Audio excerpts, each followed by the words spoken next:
본 방송은 성남문화재단 마을미디어 지원사업으로 제작되었습니다.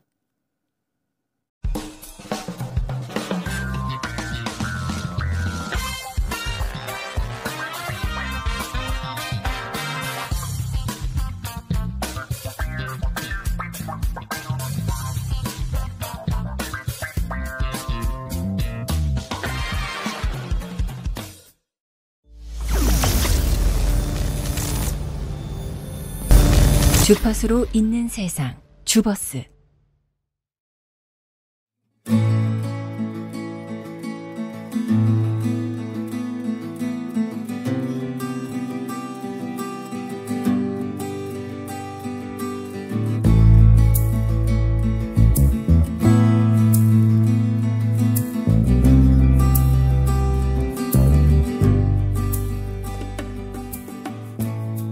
주버스 특별기획 성남 정착기 제1편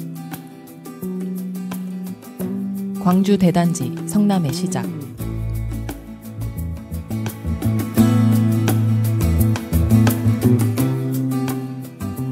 성남 마을미디어 주버스 특별기획으로 엮어진 성남 정착기 일부 광주 대단지 이야기입니다. 1971년 여름 수만 명의 사람들이 갑자기 낯선 땅으로 몰려왔습니다.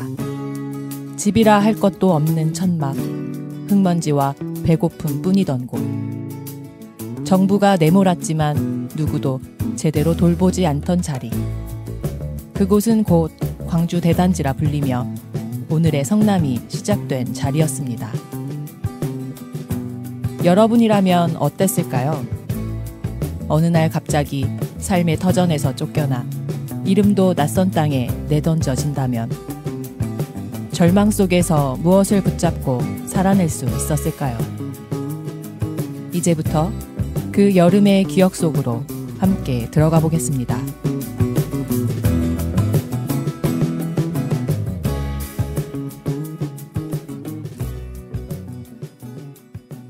네, 안녕하세요. 주버스 표영신입니다. 제 옆에는 윤솔님 나와 계십니다. 안녕하세요. 네, 안녕하세요. 윤솔입니다. 네. 오늘 저희가 성남 정착기 제일 첫 편이에요. 그래서 처음으로 나눌 이야기, 성남의 도시 정착기, 광주 대단지 이야기입니다. 네, 그렇습니다. 먼저 성남이 도시로 승격된 것이 언젠지 아시나요? 성남시 승격 50주년이 재작년이었으니까요. 그럼 73년인가요? 오, 맞습니다. 계산도 무척 빠르시네요. 이렇게 성남이 시로 승격되기 전 성남은 출장소로 1971년 당시 광주군 단대리와 탄리 일대에 자리 잡았습니다. 그리고 2년 뒤인 73년에 시로 승격된 거군요. 네, 그렇습니다. 시로 승격되기까지 불과 2년이라는 시간밖에 걸리지 않았지만 이 사이에는 무수한 아픔의 역사가 있습니다. 바로 광주 대단지 사건인데요. 오늘 저희가 조명하려고 하는 부분은 광주 대단지로 이주민들이 이주했던 과정, 그리고 졸속으로 처리되었던 명분만 계획도시였던 광주 대단지의 이야기를 해보려고 합니다. 네. 사실 광주 대단지가 성남의 시작이니까요. 성남이라는 도시의 정착기에 빠질 수 없는 이야기일 것 같습니다. 네, 그렇죠. 먼저 이 성남이라는 지명 이야기를 하지 않을 수 없는데요. 혹시 영신님은 성남이 왜 성남이라 불리우게 됐는지 아세요? 전에 저희 살짝 이야기했던 것 같아요. 성의 남쪽이어서 성남이다라고 하셨던 것 같은데 맞나요? 오, 네. 잘 기억해주고 계시네요. 다름 아닌 남한산성의 남쪽에 위치한 곳에 자리 잡았다고 해서 성남인데요. 남한산성의 동서남북의 관문 중 남문 앞쪽을 제외한 나머지는 경기도 광주시가 관할하고 있고 실제로 성남시 관할로 있는 남한산성 남문 앞쪽이 성남시 지역에 속합니다. 한자 역시 성자에 남영남자를 써서 성남이라고 표기하고 있으며 옛 광주군에서 분리되고 1973년에 시로 승격되면서 성남이라는 지명이 공식적으로 사용되었다고 합니다. 네, 그렇군요. 네. 먼저 이렇게 말씀드리다 보니 출장소가 뭔지 궁금하실 수도 있겠다 싶은데요. 네. 출장소는 주민의 행정 편의를 위해서 만든 면사무소의 출장소입니다. 원래 광주 구 세촌면 지역이 산지로 막혀 있어서 중부면 사무소로의 그 주민 방문이 어려웠다고 해요. 그래서 1946년 구 세촌면 지역에 광주군 중부면 성남 출장소가 설치된 거죠. 그리고 1971년 광주군 직할 성남 출장소가 중부면 일부뿐만 아니라 대왕면, 돌마면, 낙생면까지 포괄하는 경기도 직할 성남 출장소로 확대되게 된 것입니다. 그러면 광주 대단지를 만들면서 성남 출장소를 임시로 만든 것은 아니네요. 네, 그렇습니다. 이미 광복 후에 주민의 편의를 위해 출장소가 만들어지게 되고 구역과 그 의미가 확대된 것이라고 볼 수 있겠습니다. 네. 그러면 이제 광주 대단지 시절의 이야기도 그럼 들어볼까요? 네. 이 1960년대에서 70년대에 서울의 빈민들을 집단 이주시키기 위해서 서울시는 이주 대책을 마련하는데요. 그것이 바로 신도시계획 광주 대단지였습니다. 그리고 성남 출장소 지역에 대단지를 지정하는데 사실상 대단지를 지었다고는 말할 수 없습니다. 이 당시의 상황을 말하자면 이주는 시켰지만 사람이 생활할 수 있는 공간이 없는 그저 공간만 확보가 된 허허벌판이었다고 합니다. 허허벌판이면 정말 아무것도 없었던 건가요? 네. 어느 정도였냐면요. 처음에 이주민들에게 나눠준 것이 천막과 밀가루 두 포대였다고 해요. 이 천막이라는 부분에서 어떤 상황이었는지 조금 상상이 되시나요? 막연히 너무 막막하다라는 생각은 드는데요. 이게 실제로 제가 직접 겪은 상황이 아니다 보니까 상상은 좀 되지 않습니다. 네, 그래서 당시의 기사를 준비했습니다. 함께 들어보시죠.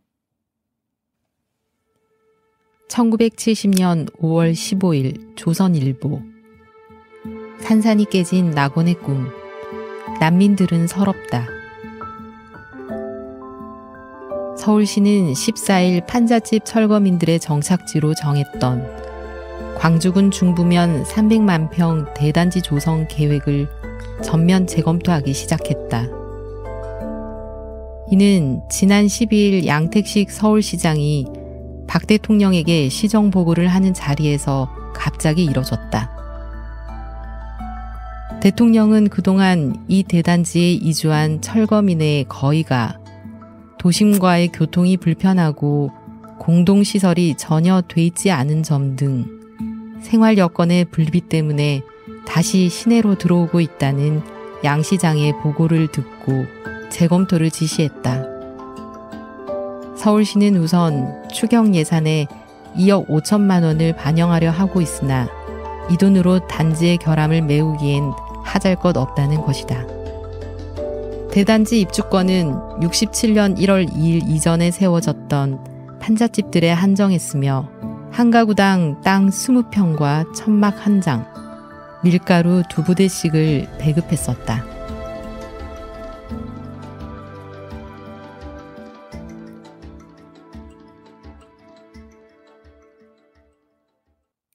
네. 땅 20평과 천막, 밀가루, 이 건물이 없던 곳에 사람들을 이주시켰던 거군요.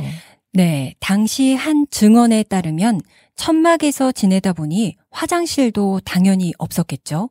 그래서 천막 한 모퉁이에 땅을 파서 그곳에서 여러 사람들이 배변을 처리했다고 해요. 아마 위생 상태도 상당히 심각했을 것 같은데요. 그뿐만이 아닙니다.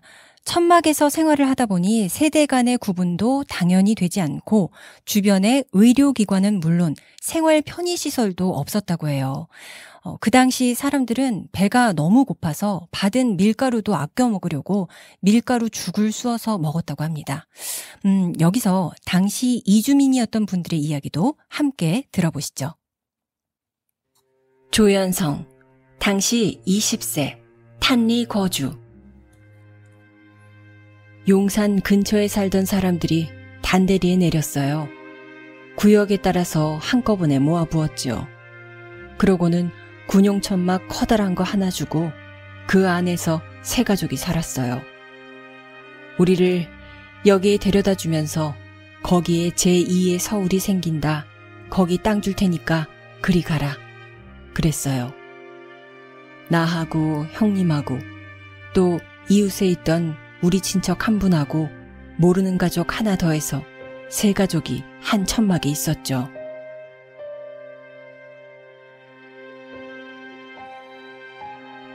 오해봉, 당시 24세, 단대리 거주. 어느 천막에는 하나에 두세 집씩 같이 사는 데도 있었어요. 그러니 사람 사는 꼴이 아니죠. 인권이고 뭐고 그런 건 아예 생각도 할 수가 없었어요. 물도 없지, 전기도 없지, 밥 해먹을 데도 없지. 대소변 같은 것도 다 알아서 해결하라고 그러지. 비만 오면 무릎까지 흙 속에 빠져서 장화 없이는 살 수가 없었고요. 먹을 물도 없어서 산에다가 파이프 같은 거 꽂아놓고 산에서 내려오는 물 받아서 먹었어요. 비 오면 빗물 다 먹는 거죠. 그 빗물로 밥도 해먹고요.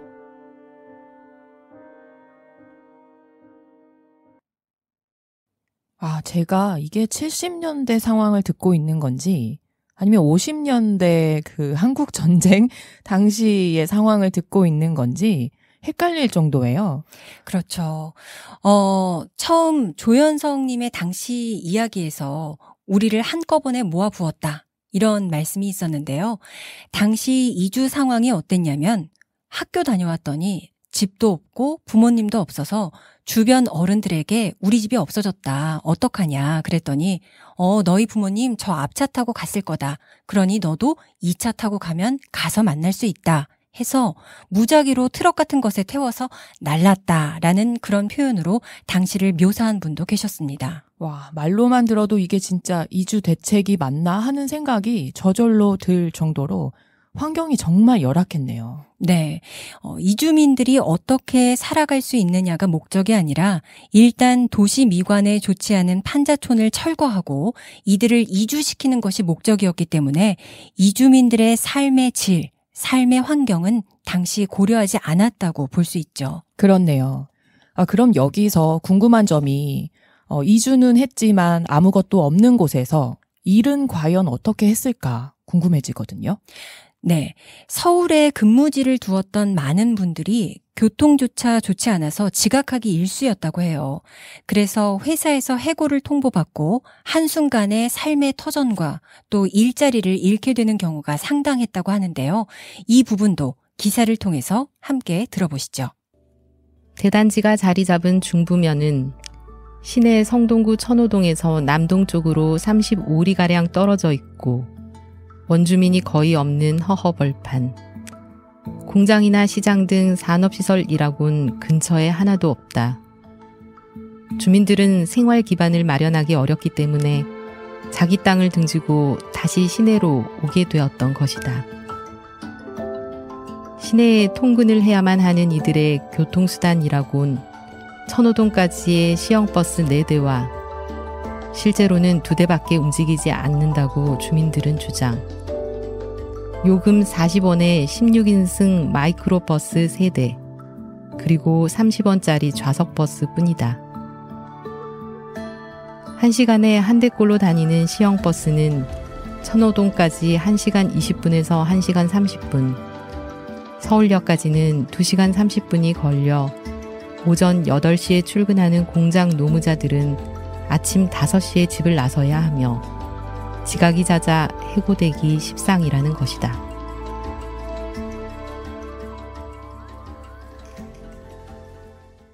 기사에 따르면 서울까지 2시간 반이면 일단 왕복 5시간입니다. 그리고 버스 간격이 1시간에 한 대꼴이라는데 요즘으로 치면 수도권에 사는 사람이 KTX 타고 부산 가서 근무하고 오는 격이라고도 할 수 있겠네요. 그렇죠.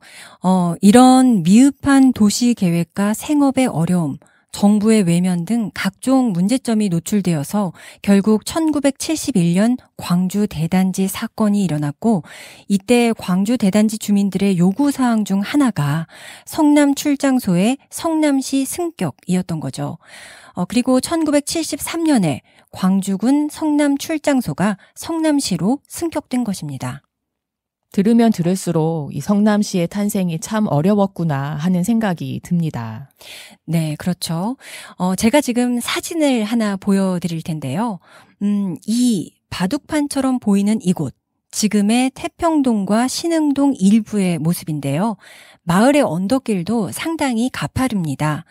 김시덕 교수에 따르면 이러한 지금의 모습은 당시 광주 대단지 시절 20평씩 나눠받은 땅 위에 천막을 친 모습 그대로가 남아있어서라고 합니다. 마치 마을의 모습이 조밀하고 경사가 가파른 것이 영화 인셉션의 꿈속 같다는 표현도 덧붙였는데요. 저는 이러한 모습에서 단순히 바둑판 모양이다가 아니라 생존을 위한 시민들의 역사라는 그런 생각이 들었습니다. 또 지금의 성남이 있기까지 우리 성남 시민분들의 삶의 애환과 또 어떻게든 살아가려는 그 의지가 밑거름이 되어서 지금의 이 대도시를 일궈낸 것이 아닌가 싶었습니다. 그러네요. 저희가 정착기에서 다룰 이야기이기도 하지만 사실 성남이라고 하면 보통 분당, 판교와 같은 신도시만을 떠올리기 마련인데요. 성남의 시조이자 또 계획도시의 시초가 바로 광주 대단지가 아닐까 하는 생각을 하게 되었습니다. 네. 그리고 이 성남이 만들어진 도시에 사람이 살게 된 곳이 아니라 사람이 살면서 도시로 만들어낸 그런 특별한 의미를 가진 도시라는 점에서 성남에 살고 계신 모든 분들이 자부심을 가지시면 좋겠다라는 그런 생각도 해봤습니다. 그리고 더불어 제 개인적인 생각인데요. 왜 요즘 전통과 현대의 콜라보해서 한옥이나 성, 궁궐 등을 배경으로 사진 찍는 거 인기잖아요. 그렇죠. 과연 기와가 있고 아주 오래된 역사를 가진 곳만 전통일까라는 생각을 이 광주 대단지를 준비하면서 생각해봤습니다. 지금 우리 주변에 있는 세월을 간직한 그런 집들도 역사를 담은 소중한 장소라는 그런 생각 들지 않으세요? 네, 맞습니다. 그렇게 들었습니다. 네, 요즘 너도 나도 신축 아파트를 선호하는 시대에 살고 있는데요. 아파트를 짓기 위해서 원래의 시가지를 재건축하는 것도 물론 그럴 수 있지만 원래의 시가지와 공존해 나갈 방향을 찾는 것도 필요하지 않을까 하는 생각 해봤습니다. 그 모든 것들이 그 시절의 의미를 담은 유물과도 같은 것이니까요. 네. 이런 사실들을 저희도 잘 알고 있어야 공존해서 나갈 방향을 이제 같이 합의점을 찾아 나갈 수 있을 것 같습니다. 네, 그렇습니다. 네. 오늘 이렇게 많은 이야기 준비해 주셔서 정말 고맙습니다. 애 많이 쓰셨어요. 네, 감사합니다. 저도 준비하면서 성남에 대해서 조금 더 알게 되고 더 많은 애정을 가지게 되었습니다. 네. 그러면 저희는 성남 정착기 2편을 기다리겠습니다. 절망 속에서 마을을 채우고 물을 길고 학교를 만들었던 사람들. 광주 대단지는 버려진 땅이 아니라 살아낸 사람들의 뿌리였습니다. 오늘 성남의 빌딩 숲과 분주한 거리는 그날 그들이 세운 천막에서 비롯되었습니다. 성남 정착기 첫 번째 이야기. 광주 대단지는 우리 모두의 기억 속 출발점입니다.